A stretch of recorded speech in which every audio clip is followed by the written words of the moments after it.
How to disable sharing your stories on Instagram Lite. Hello guys, in today's video I'm gonna show you how to disable sharing your stories on Instagram Lite. First then open Instagram Lite and now just click on your profile and then click these three lines in the top corner and now click settings and then click privacy.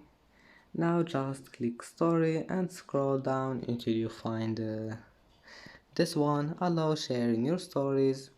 Allow sharing, here you will find it. Now all you need to do, if you want to disable it, just click on it and then go back. It will be saved, and as you see, that's how to disable it.